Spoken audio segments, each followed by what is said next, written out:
I think when you think about the coordination between the US and Canada, and now the coordination between the US and the UK, we should all be picking the same reactor. Now I'm not picking a reactor, and you're not picking a reactor, right? It's Bruce Power or OPG or SAS Power or others. And I think the UK has a RFP right now across multiple SMR technologies, and hopefully they'll come to a decision as to who they're going to pick.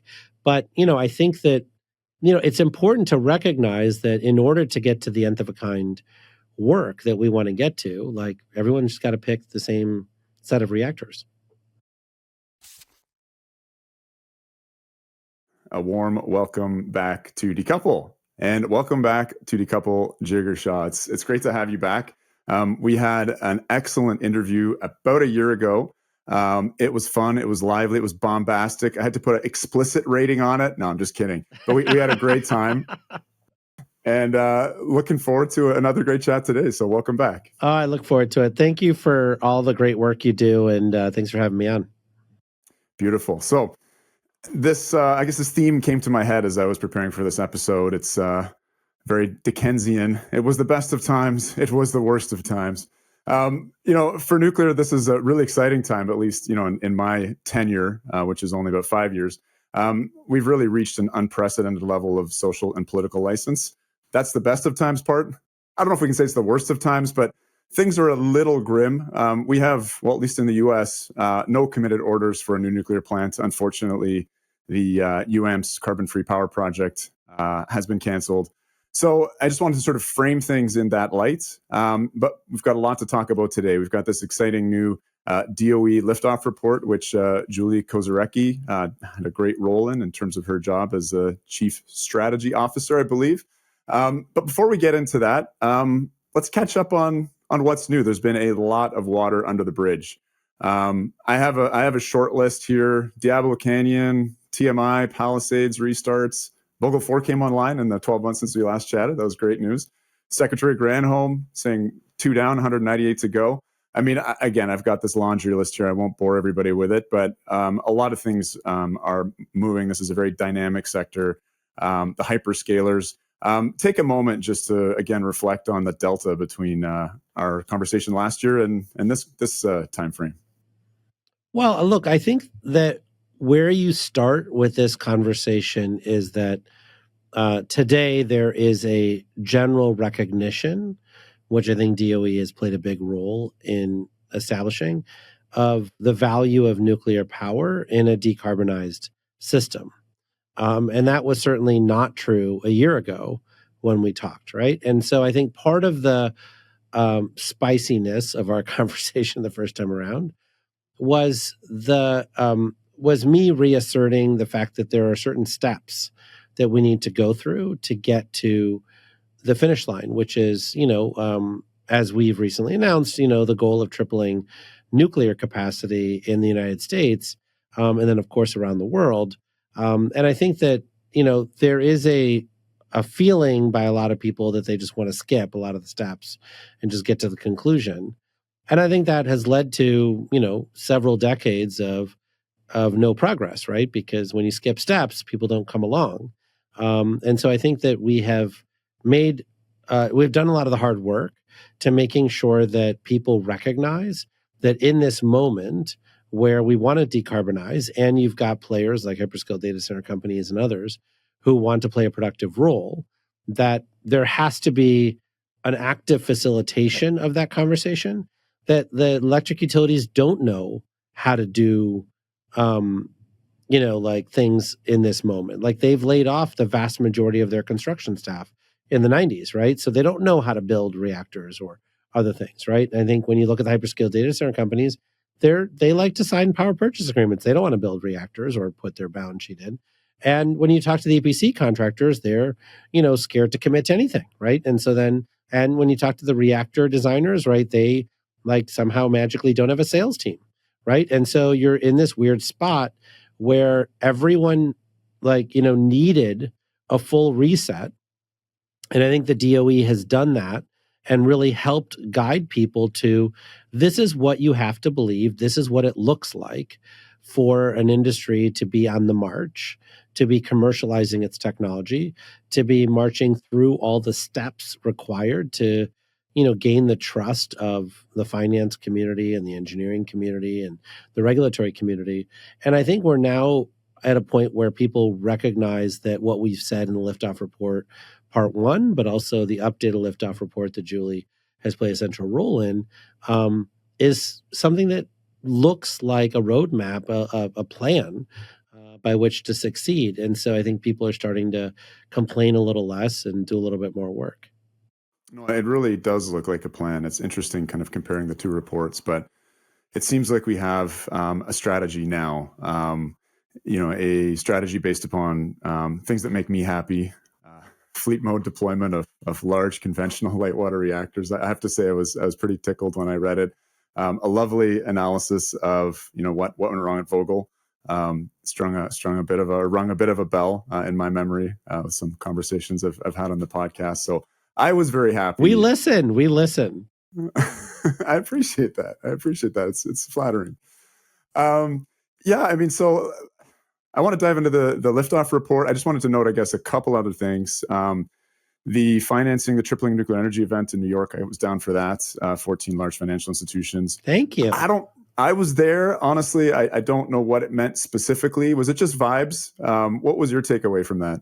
Well, part of, I think, what we just discussed is that vibes matter, right? That like everyone wants to go directly into the engineering, which I appreciate as an engineer, but that the vibes actually do matter. And so look, I think the UAE played a big role in getting a lot of the banks to say that they are pro-nuclear, right? And that they'd be willing to fund nuclear, which frankly is a big change from the perception of their sort of public stance. I don't know whether they would be actively financing nuclear just 5-6 years ago. They were probably sort of, I think they weren't even counting nuclear loans in their ESG portfolios, et cetera. So I think that, it feels small, but it's actually really big on their part. And it gives more of the people who work at the bank freedom to now work on these issues in a way that they felt handicapped before. And the way the stock market has responded to the TMI restart announcement, that doesn't hurt the cause. Vibes. So many good vibes. Great vibes. And one last set of vibes. I just love the term, these hyperscalers. They managed to come with some good terms. But that's a big change as well. Google, Apple, Microsoft, very lukewarm on nuclear. Certainly we're big on their renewable energy credits and claims of 100% clean energy. But I think Google led this, really saying we want to make sure we have 24/7 clean power. And nuclear baseload fit that well. At first, I think it was sort of limited to new nuclear, advanced nuclear, and now it's, for God's sakes, reviving, not the melted unit, but the other unit at 3 Mile Island. If you think there's stigma about nuclear in the U.S., again, nothing challenges that like this restart. So just amazing seeing how popular opinion and social license have changed. Makes me feel like I could hang up my boots if I wasn't such a nosy bastard and so opinionated in this space. Well, look, I think that when you think about the RFI that Google, Microsoft, and Nucor announced at CERAWeek, it was a critical fact-finding mission on their part. And so I think it was critically important for them to, collect all of that unsolicited feedback around solar plus long duration energy storage, geothermal, nuclear, and figure out how to get, the framework in place and how to compare everything together. And then as a result, I think people are recognizing that nuclear is quite cost effective in meeting their 24/7 matched goals. And I don't think they were there, frankly, last March, but I think now that they've gone through the analysis, I think they feel more comfortable. Awesome. Well, let's change gears and get into what I hope is the focus of this interview, although I'm sure we'll have lots of great tangents along the way. Let's talk about the updated Liftoff Report. The goal now seems to be a China-like deployment or China-like level of deployment, 13 gigawatts a year, if my math is correct, gets us to 200 gigawatts by 2050. A very lofty goal. I'm all for aspiration. I recognize there's a lot of challenges on the way. But why don't you summarize the report for us, and then we can dive into some details, or at least you can summarize, what the key takeaways are, the updates you're seeing kind of from last year to this year. Yeah, I think that the main piece is that the IRA incentives were, I think, less well understood for the first report, right? And I think that the way in which they would be implemented by the utilities were things that needed to be gone through with the IRS and Treasury, but also through the utilities themselves. I mean, we were getting a lot of pushback from the utilities saying they were unlikely to use the investment tax credits. They were only going to use the production tax credits, right? I think a lot of that has changed as a result of a lot of work that's been done, frankly, by the DOE and technical assistance, et cetera. And so you saw, obviously, a more fulsome and proper accounting of what happened at Vogtle, right? So I think that was important trust building, and that built off of the work in the first liftoff report. I think the second thing is that there was a number of studies that were done by the Office of Nuclear Energy and the Fossil Energy and Carbon Management Department and others around how much capacity we had to build new nuclear at our existing nuclear sites, as well as coal to nuclear conversion. So a lot of that information has been completed now and was inserted into this version of the liftoff report, right? Between 65 gigawatts and 100 gigawatts at our existing sites, right? Depending on which technologies are used. There was a more proper accounting of Vogtle units 3 and 4 and what the costs of Vogtle units 3 and 4 are. I mean, obviously, we have a lot of proprietary information. We got permission from Georgia Power to use some of it in ways that are, not fully revealing, but like are indicative. And so we were able to inflate those costs up to $2024, figure out what those costs would be, and then like apply the IRA incentives, and showed that even in this worst case scenario that you matched Vogtle 3 and 4 blended costs, you still were below $100 a megawatt hour for new nuclear using the new IRA incentives. And then if you showed any progress at all, right, in terms of being able to build it faster, less changes at the Nuclear Regulatory Commission because you were using a new pathway through the NRC that's a little more forgiving, then you could see a way to getting to $60 a megawatt hour, right? And so I think that when you think about the technical pieces around the Advance Act and what the Nuclear Regulatory Commission is doing, there's a chapter on that in the Liftoff report, which I think is fantastic. And then I think the last piece of it is, really understanding, what it means to get to nth of a kind costs, right? I think there was some sort of flowery language, around that in the first liftoff report. I think in the second liftoff report, I think we've been far more prescriptive around the fact that you need to build multiple reactors. The workforce needs to go from one reactor to another. We can't just let all of that workforce go into other trades like we have for Vogtle Unit 4 without having another one started. I think there's been some concepts around how the consortium might come together around folks, being an off-taker, so that you can see your way to building that entire supply chain of reactors, which I think is great. Some of the work that has already been done by the National Renewable Energy Laboratory and Princeton University and others around the fact that decarbonization strategies that feature clean, firm power generation have a lower overall system cost. And so this concept of system cost versus levelized cost of energy was something that I think we really leaned into, not just on the nuclear liftoff report, but on the geothermal liftoff report that came out in March as well, had some of those concepts in there. And I think we expand on it within the nuclear liftoff that just came out. And so I think the goal here is, as we discussed earlier, is to figure out how we bring everyone along to this journey, as opposed to, just providing, the answers that people want to hear within the nuclear community, but really helping the entire community of regulators, governors, utility executives, and shareholders, like helping people understand the why, so that it's not just, oh, this is being imposed on us because nuclear is cool and everyone likes nuclear. No, like there's actually a logical reason as to why we would get here, and it's important to take people through that logic steps. Whenever I have to try and rapidly get through a 100-page plus document, I always like to press Control F and just find a few terms. So, as a Canadian, I searched Candu. That's obviously not there. That's actually just a joke. But I did search AP1000 in both versions. Was it a joke, Wow. Chris? Okay, you know it. You know it. We're going to get into that market of yours, goddammit. No, so I searched AP1000 in, last year's liftoff report and this year's. There's 2 mentions last year. There's 44 mentions this year. I think sometimes you see what you want to see, but as I said, I was a happy camper when I saw the report, albeit the lack of can-do mention. I won't beat that dead horse anymore, but it does seem like there's a sort of paradigmatic shift towards a recognition that a fleet build approach using AP1000, a standardized reactor, is what gives us the best chance at learning. Seemed like there was a pretty realistic view of the diseconomies of scale with SMRs. And also this idea that there's a long path to operational and commercial viability of Gen 4 reactors. So it seemed to be, to me anyway, a lot more sort of data driven and a little bit less driven by paper reactor vendors. I know that's maybe a little controversial, but let's get some spice, Jigar. No controversy at all here. Thank you very much.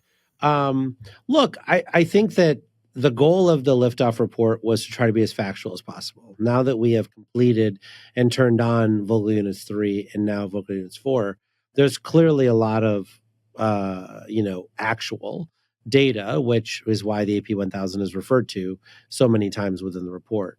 I think that the goal of all these liftoff reports is to answer the question, what do you have to believe, right, to be able to reach this outcome, right? And so it's very obvious that the AP1000 has a completed design. It's very obvious that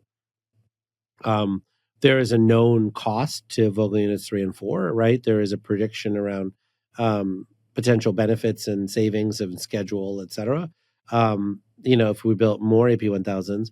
But separately, I think there is a recognition by a lot of the players around the table that, AP1000s might be too big, right? And that if you want to build a 4-pack of AP1000s in one place, it's hard to get the hyperscale data center companies to sign up for 4,400 megawatts of clean power within one electricity balancing area, right? And so building 1,200 megawatts with 4 300 megawatt reactors while being more expensive might be something that can be more easily taken down by a hyperscale data center company, right? And so we certainly at DOE are never in a position to say that this is better than this. We certainly are happy to say that this is likely to be lower cost than this, right? And I think when you think about the way markets evolve, right, people often pick a second best or a third best solution, not because they are, masochists and want a second or third best solution, but because the business deal comes together better, right? When you think about who the sponsors are of the different companies, right, then some of those sponsors are being more proactive. Some of those sponsors are actually working hard to get more sales. Some of those sponsors are funding, efforts to get a consortium put together, right? Some of those sponsors are not doing that, right? And so when you think about who wins and who loses and who actually gets deployed, DOE doesn't pick favorites between, the AP1000s, Gen 3 plus SMRs, and Gen 4 reactors. But we are trying to be articulate around here's what you have to believe for that particular technology class to get to scale and nth of a kind. Mm-hmm, mm-hmm. I mean, I guess there's not a role to pick winners and losers, but there's a need to make kind of realistic assessments. Something that's, I guess it's kind of a term I've created as this idea of sort of failed to advance nuclear rather than advanced nuclear. You had the Cooperative Reactor Demonstration Project back in the 60s with the AEC cooperating with a number of utilities to try a whole bunch of different designs. And that's where first BWRs were worked out, PWRs were further developed. But you had HTGRs, you had not molten salt reactors, but sodium fast reactors. Some flourished, some didn't. And, for instance, for a high temperature gas reactor, pebble bed gas reactor, humanity has not built a reliable version of this device. It's exciting. There's a role for it. And I think that's intoxicating. But it seems like there's a very long, as the report says, burn-in period indeed, in terms of getting to the kind of reliability that we're looking for. On the sodium fast reactor front, the Ruskies have had a continuous program for 70 years, uninterrupted. They didn't shut down their fast spectrum test reactor facilities in the 90s. And as they scale up their BN series, they're saying by the time it's at 1,200 megawatts for a single plant, maybe it'll be commercially competitive with their light water fleet. Maybe the argument, as you're saying here as well, there's these use cases that justify near-term investments, but it does seem like a lot of the focus has been on SMRs and advanced nuclear, as evidenced, say, by the $900 million most recently made available, I think, in June. But it was specifically for SMRs, or the Advance Act. Those discounted NRC hours, I believe, are just for SMRs. Do you think we're seeing the end of that sort of SMR focused? Or I'm thinking even of Illinois Governor Pritzker saying, we're going to lift the ban on new nuclear, but only SMRs. In Canada, I've been involved in trying to, in successfully moving that kind of language in those containers. Sorry, that was a run-on question, Jigar, but I appreciate your running. I mean, you must be tired. Look, I think that this is part of the market making process, and I feel like people, particularly in the nuclear industry, are just so engineering focused that they lose sight of the fact that these are, $10 billion, $15 billion projects, and they require a lot of stakeholders to say yes to them, right? And so, and people are like, "But Jigar, I wrote this report. Why won't they read it? Like, it's just so amazing." And and ultimately, I think when you think about what that means, like, let's just go through it real quick, right? So when an electric utility in the United States says yes to building a new nuclear reactor, right, they have a couple of choices, right? So let's assume that they pick an AP1000. Let's assume this first one comes in at $14 billion and then it goes down in cost over time, right?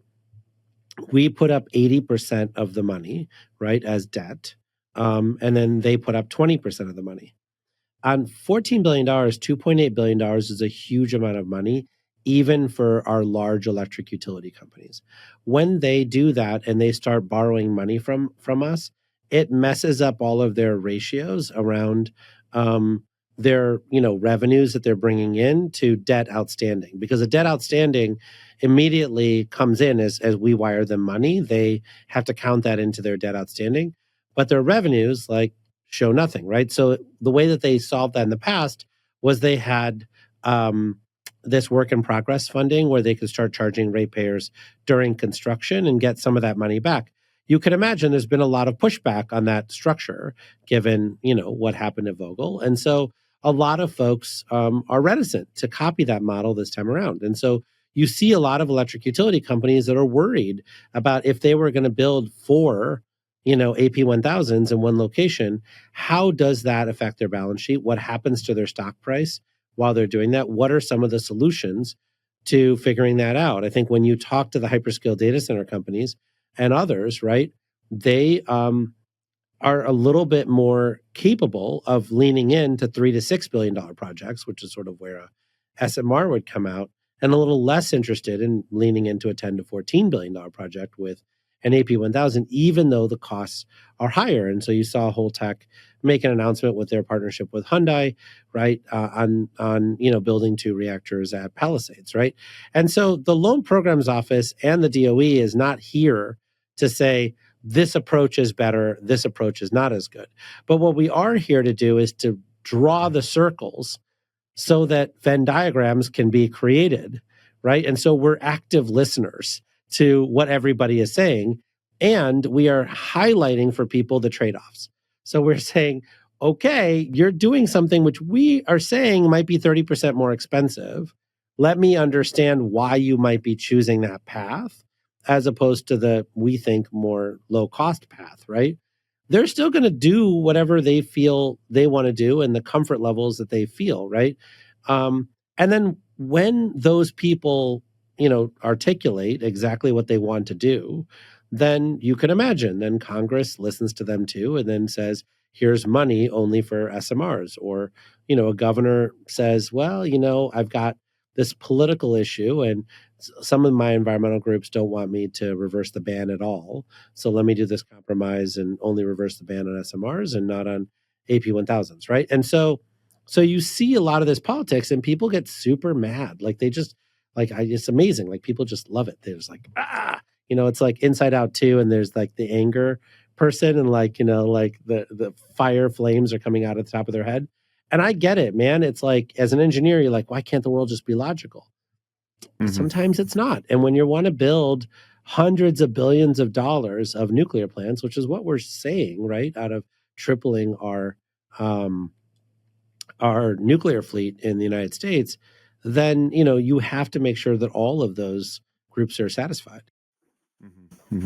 Yeah, I mean, when you're talking about such big numbers, small obviously means a lot more units. It's obviously tragic that the NuScale project did not go forward. Interesting data out of the Tennessee Valley Authority Integrated Resource Plan, quoting a first-of-a-kind costs for a light water SMR, presumably the BWX 300, which they're hundreds of millions of dollars into co-developing with Ontario Power Generation. But an eye-watering first-of-a-kind, 17,900, essentially $18,000 per installed kilowatt. I mean, this is a eye-watering high price, and I think is sending some shockwaves up here towards Ontario, where that I think would just be an unacceptable price. I think one of the rationales for SMRs has been learning. That because you're putting out more units, you should have those learnings pass along. I wish that were more of a demonstrated case. Like when I look, there's a great article that Ted Nordhaus and Jessica Levering put out that was looking at learning rates. And essentially, Korea, if we can trust their numbers, is one of the only countries that has actually achieved learning. Most of that drop off in price is scaling. And, we saw from shipping port to Zion a 10x increase in reactor output. And that's really where we saw the huge cost drop offs in nuclear. Otherwise, it's been plateaued or kind of stepping up. So I wonder, are you a big believer that, SMRs can unlock some kind of learning that we just haven't seen in the historical record?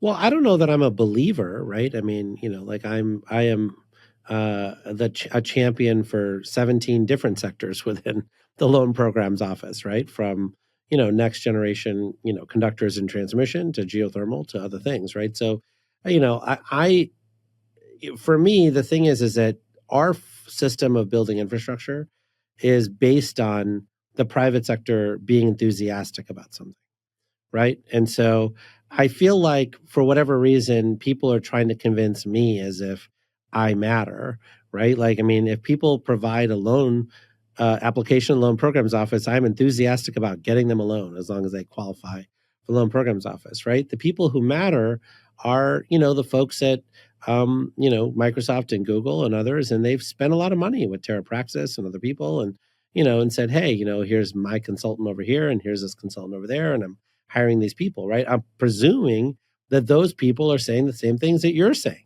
right? And reading the same papers that you're reading, and going to those CFOs and saying, hey, like this is a better, lower risk approach than the approach you're taking, right? But at the time at which, a utility company comes into my office, right? Like Dominion, right, has put out this RFP for projects at Lake Anna, and it looks like they're sort of sort of leaning towards SMRs as opposed to AP1000s, right? It's not really for me to lecture them. Like, we published a liftoff report. It's pretty obvious, like where we think the lowest cost megawatt hours would come from. But if they still want to do SMRs, I mean, then when that loan application comes in, I'm going to be enthusiastic about that too, right? And so, like, I just feel like people are putting on me, a solar guy, right? Like questions around, hey, Jigar, what do you think about like this thing on, like SMRs? Okay, look, it's very obvious that some of these costs are first time costs, right? So some of these things are very obviously first time costs, like training the workforce, figuring out like how to get through the NRC, doing some of these things. So like those costs, I think we all can agree will be eliminated. And I think the study you're talking about that came out of, I think, a third party's review of TVA's work showed that they thought it would go from $18,000 a kilowatt to like $12,000 a kilowatt or something over time, but not lower. Okay, well, but at $12,000 a kilowatt, if we could reliably count on that, would that be competitive within the framework within the Inflation Reduction Act incentives? I think the answer is yes. I mean, compared to where geothermal costs are, compared to where solar plus 12 hours of battery storage is, like I think a lot of folks are saying, if I can reliably get $12,000 a kilowatt, I would do that. Now, I think what you're saying is, but I think I could be cheaper if we did AP1000s, and I think it could be more productive and lower costs over time. Yeah, for sure. But they're also $10 to $14 billion each, right? And so now I got to figure out how to get people to get comfortable with $10 to $14 billion each, right? And so, like, I think we make a very convincing case in the Liftoff report that APA 1000s are the lowest risk way to move forward. But when I talk to people in the private sector and see the loan applications coming in to the loan programs office, I feel like AP 1000s are, ones that are being compared to other strategies, and they're looking at all of them equally. They're not preferring AP 1000s over the other strategies. They're deciding amongst them all as if they're providing equal weight to all of them.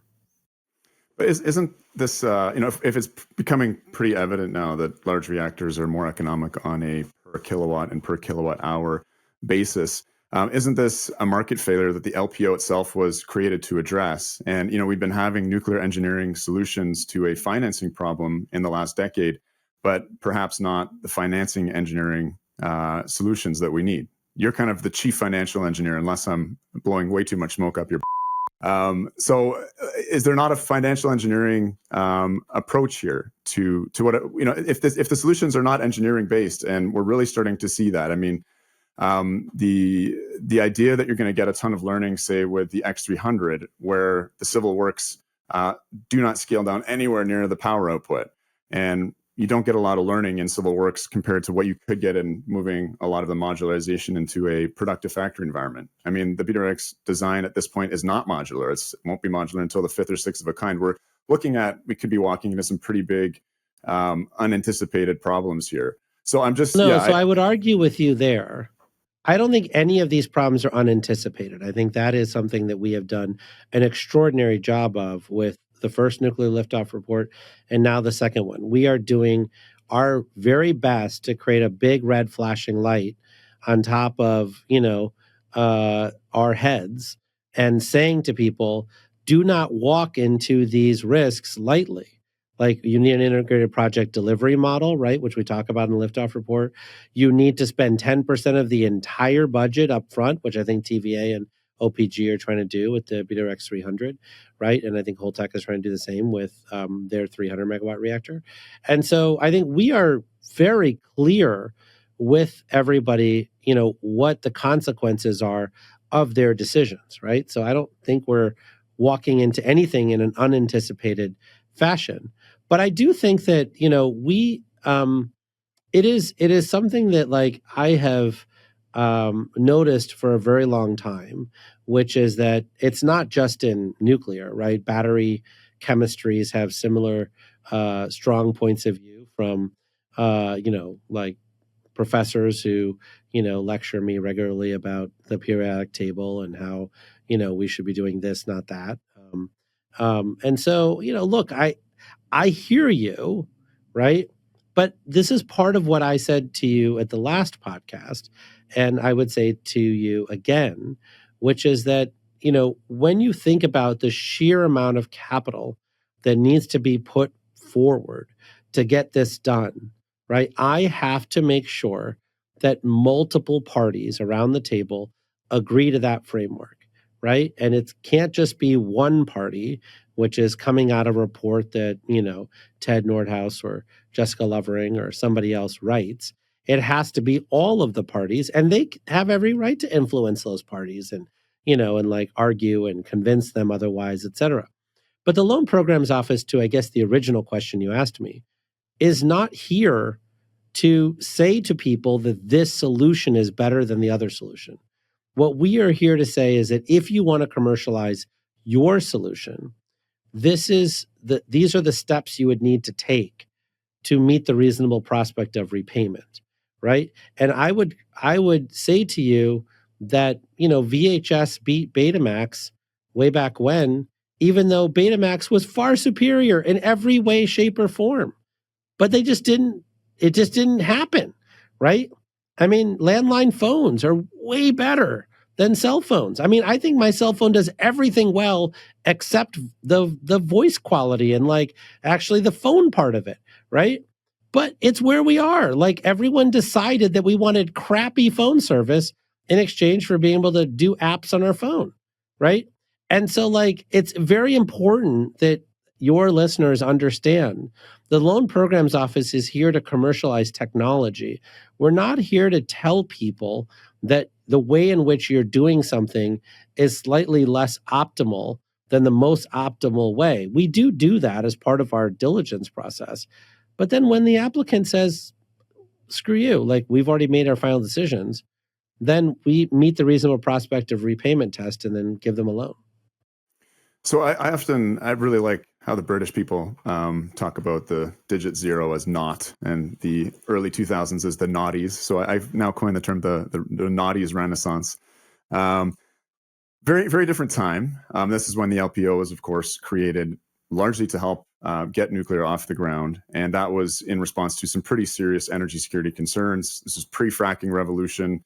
We were looking at building LNG import terminals, not the opposite, not export terminals. And I think nuclear was rising to such prominence for very pragmatic reasons. And, I have to think that if nuclear were not a nice to have, but a need to have technology again, as it was, I think, in the noughties, that government would take a more strategic approach and say, you know what, yes, it's nice under capitalism to be private sector led, government enabled, but particularly if the industry itself is making so many blunders.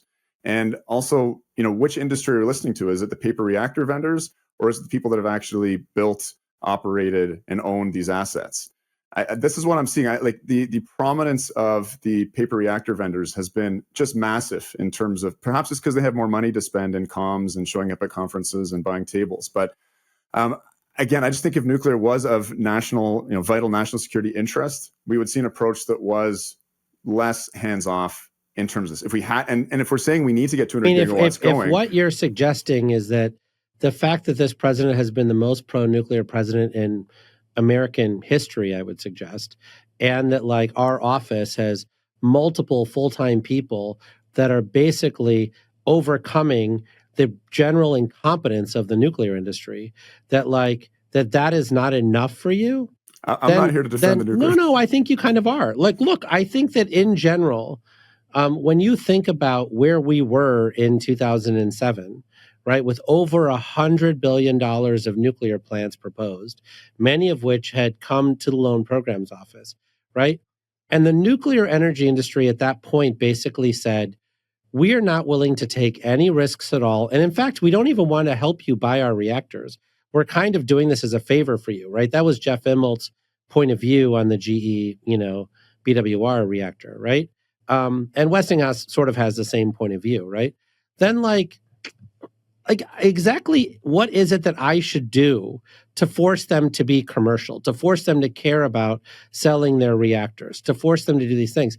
I think the fact that like the paper, reactor companies care deeply about the work that they're doing and actually want to promote that the work that they're doing should be an inspiration to the more established reactor companies and say, you know what, like maybe we should spend an extra $2 million to promote what we're doing. Maybe we should actually spread the best practices on what we've learned out of building Vogtle units 3 and 4. But you know who did it instead? Us. How is it that the Loan Programs Office and the DOE is the group that actually has to put all that together, and it wasn't the reactor companies that put that together? You would think that they would have every interest to build trust in their product and say, look, here are the things we learned during the process and all that stuff. But they didn't want to do that, right? So you're saying to me that I should Bigfoot the fact that they don't want to promote their own product, that I should want it more than they do? That is exactly how bad things happen all the time, right? Whenever government wants something more than private industry wants something, that is how people make bad decisions.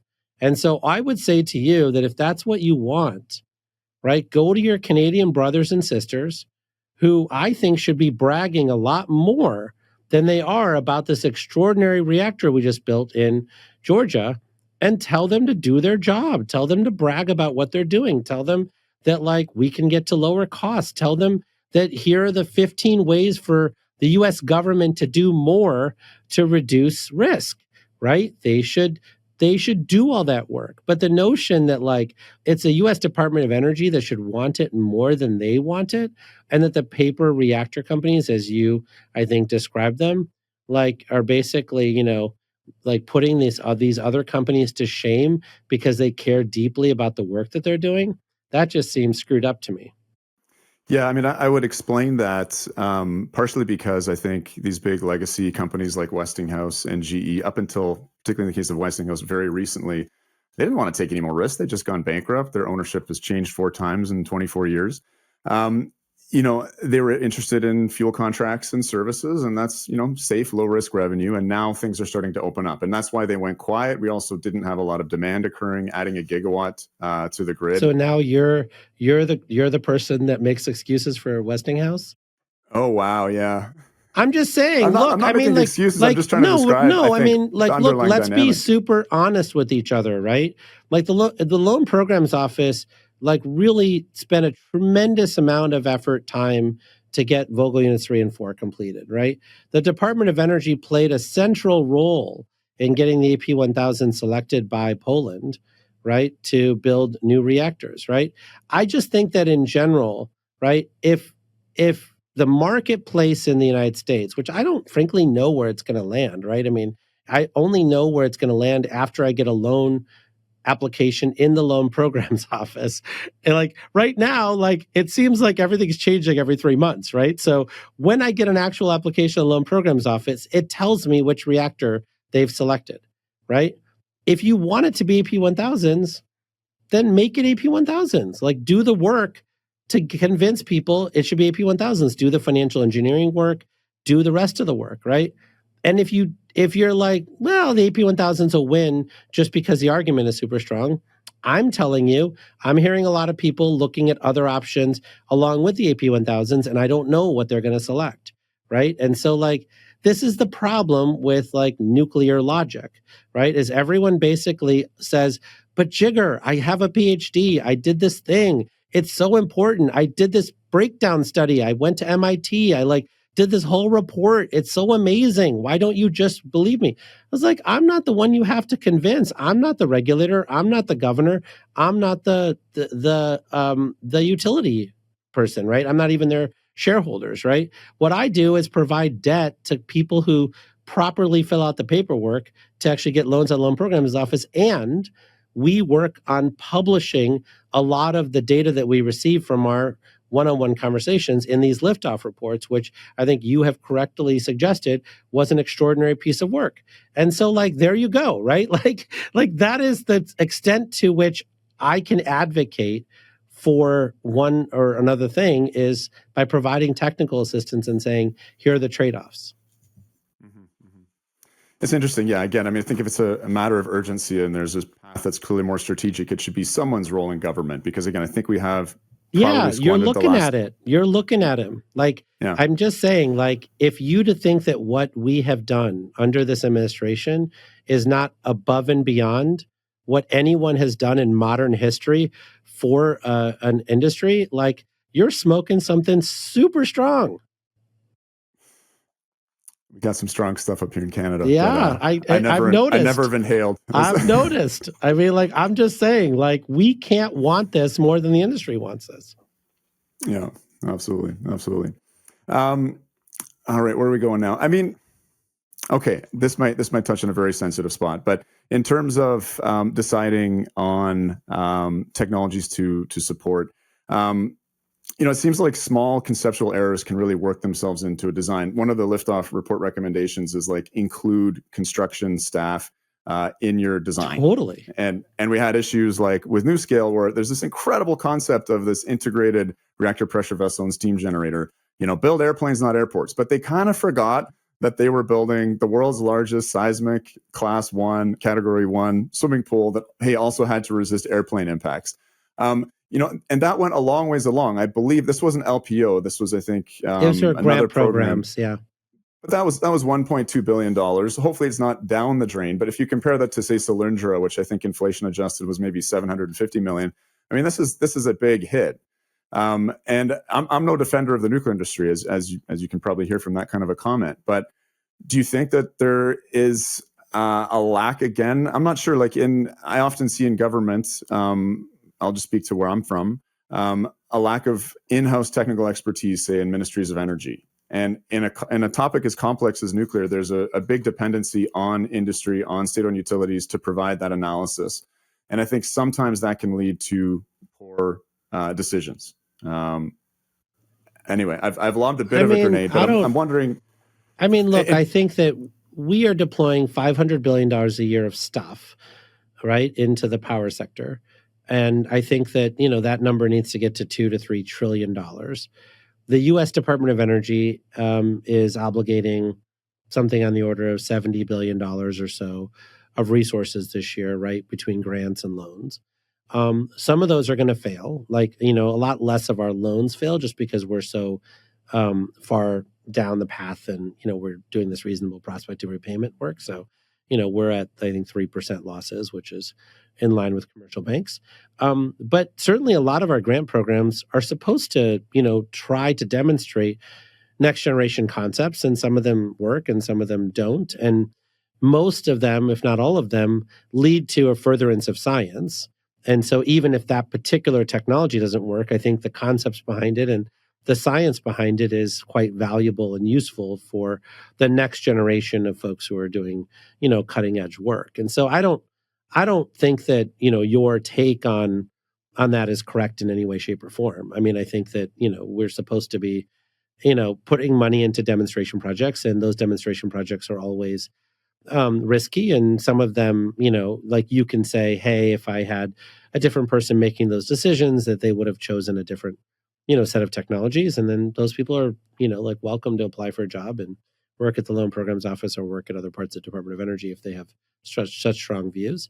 So I don't think we should go down that rabbit hole because I just don't think it's useful. I'd say that the big thing that I find fascinating is that I think when you think about the coordination between the U.S. and Canada, and now the coordination between the U.S. and the U.K., we should all be picking the same reactor, right? And now I'm not picking a reactor, and you're not picking a reactor, right? It's Bruce Power or OPG or SAS Power or others. And I think the UK has a RFP right now across multiple SMR technologies, and hopefully they'll come to a decision as to who they're going to pick. But I think that it's important to recognize that in order to get to the nth of a kind work that we want to get to, everyone's just got to pick the same set of reactors. So, yeah, I mean, the pushback I have from Canada is that we've become a bit of a laboratory to deploy U.S. origin designs and take on a lot of the risk for that. We are, a bit of a special case in having, the only, commercially viable, it's survived the reactor Hunger Games to become, the number 3 in terms of, most widely deployed reactor technology and the only non-U.S. origin technology. That's the pressurized heavy water reactor, the CANDU, with a, super endogenous supply chain and huge direct local economic benefits. So there is a conflict there between picking the same technology. And, I do have a reactor choice, not that I'm in a position to make that choice, but it is illustrating and but I take your broader point that, if we are going to be deploying such a large amount of nuclear, the lesson has to be standardization, particularly after the experience in the US, where I think you said there are only 4 reactors that are the same. Is that correct? Of the 90, plus reactors that we built, only 4 of them were exactly the same. The rest were slightly different variations, which caused a tremendous amount of cost increase and, and challenges around project management, right? Because, if everything's exactly the same, it's a lot easier to, do it, rinse and repeat over and over again. Jigar, I want to give you the final word. I got pretty mouthy in this podcast, so. You have every right to be. This is your podcast.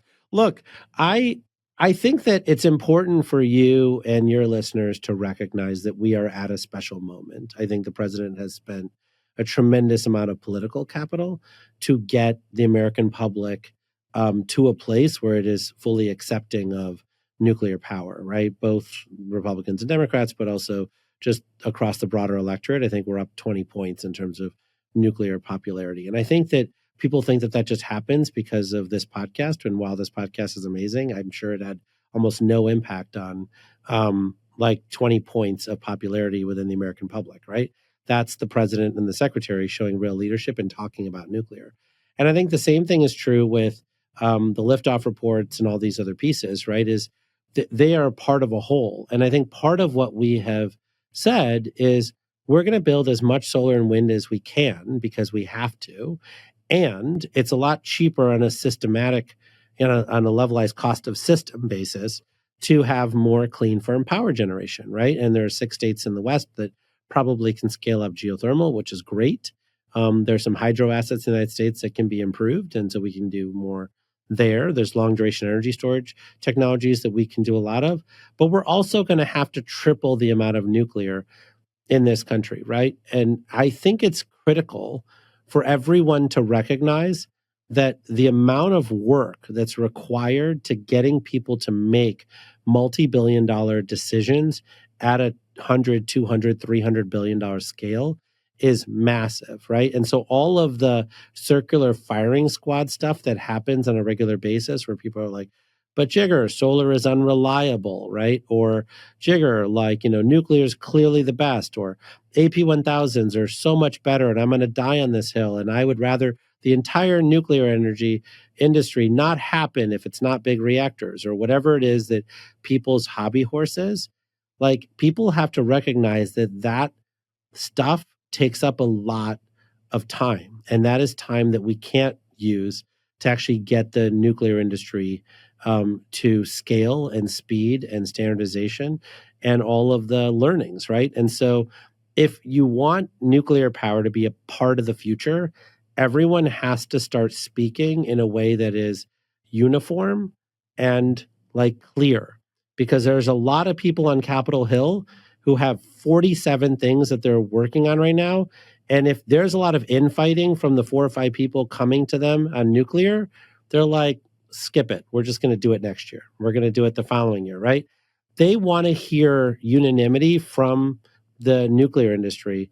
That is what gives them confidence that out of the 47 things that they're planning for, that this is one of the ones that's going to be included, right? And right now they're hearing different things from utilities, nuclear reactor design companies, EPC contractors, hyperscale data center companies, think tanks, right? Everyone is saying something slightly different. And I think the liftoff report, and God help us, like, where would we be without Julie Kozaraki? But I think that she has done an extraordinary job listening to everybody and trying to synthesize what she heard from everybody in one place. So if we can get everyone to be enthusiastic about the way forward, it'll do an enormous good around making sure that this future reality where nuclear power is a part of it, happen faster and with more confidence. Okay, I lied about the last word because I do want to offer something. I mean, I think you're totally right in terms of the unanimity communicating with policymakers, but something I cherish about this podcast is it's a place to have these very difficult debates, discuss heterodox ideas. So I'm sure that that's part of what you mean as well, is that we need to have this robust, maybe internal debate, but make sure that we're communicating externally clearly.